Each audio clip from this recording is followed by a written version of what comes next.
Imagine a world where everything can be sold, even morality. A world in which your value is measured by what you own and how much you can consume. This world is capitalism, an economic system that has shaped human society for centuries now. It's based on private ownership, businesses, resources, and the means of production are owned by individuals or corporations, and the prices are set by competition within a free market with little government interference. On the surface, this might sound as a great system.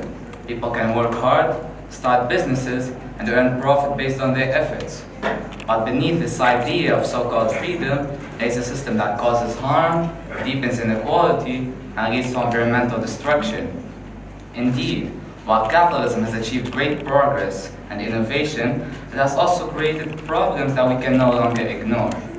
Today I want to explore why capitalism is not the fair and sustainable system we've been led to believe it is, and why we, the next generation, must make a change.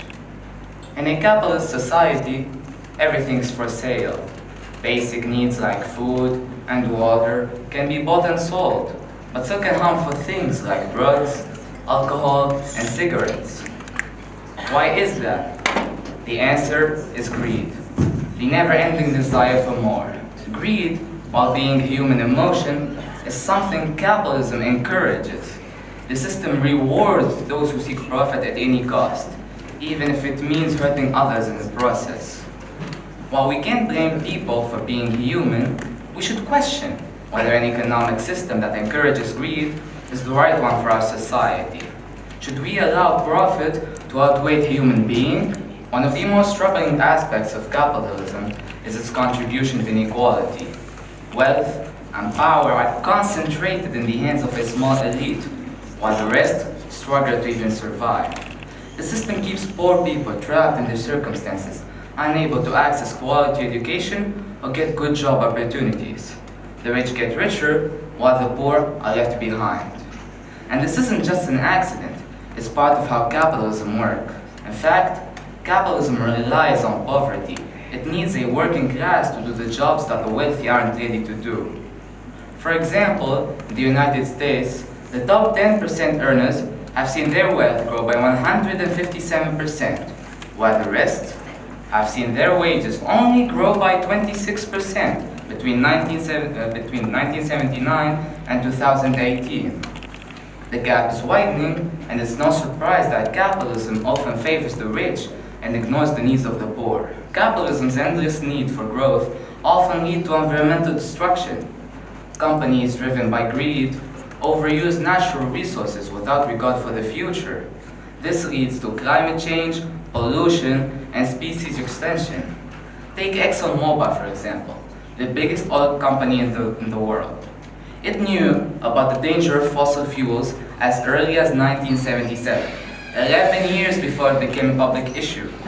But the company continued to prioritize profit over the environment and even lobbied against the shift towards renewable energy, knowing it would affect their profit. In a capitalist world, companies are often more interested in keeping their profit high than actually protecting the environment, our environment. The result, we are left with a planet that is suffering from deforestation, rising sea levels, and extreme weather events. And this isn't just a small problem, it's a global crisis caused by an economic system that exploits the environment for short-term gain. In a capitalist world, the owners of factories and companies profit from the work of employees, who are usually being paid as little as humanly possible. Workers create value, but they never see the benefits of it. Instead, most of the profit goes to the employers. The working class becomes stuck in low-paying jobs, struggling to make ends meet. This power imbalance is built into capitalism. And to increase profit, companies often lower the wages and reduce the working conditions. And now, with globalization, companies have started shifting their production into countries where labor is cheaper and workers' rights are weaker. This creates competition among workers worldwide, driving down the wages and the working conditions. But now, with the rise of AI and automation, we have to ask, what will happen when machines will replace humans? They can replace the workers, but they never will replace the consumers. If there's no one to buy the products, what's the point in even creating it in the first place? This may push towards a new system, a system where machines do all the work. But that also raises new questions about what it means to work and contribute for our society. Capitalism doesn't just harm the workers, it also affects their personal lives. We live in a world where people are constantly encouraged to buy more things, even if they don't need them. This is consumerism, a system that makes people believe they need more things to be happy.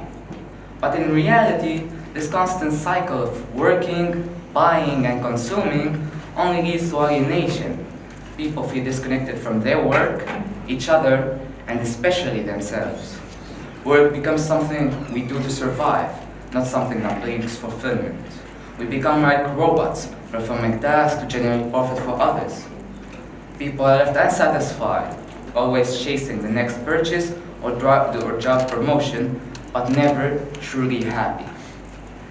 Capitalism's biggest problem is that it's built into the very structure of our society. It's not just about the few greedy individuals or corrupt companies, it's the whole system that perpetuates inequality, environmental harm, and exploitation. And when the government interferes, trying to fix these problems with astronomical amounts of money, the core issue remains. And until the system itself is challenged, nothing will change. So in conclusion, while capitalism has achieved great progress in many ways, technology, wealth, and innovation, it has also created deep division among people worldwide, damaged the environment, and exploited workers. The question we must ask is this the best system for humanity? It's clear that we need to rethink the way we organize our society and economy. There's no easy solution, but one thing is clear. We need to take action now. Future generations will have to find a way to create a fairer and more sustainable world. And I believe they will. Thank you.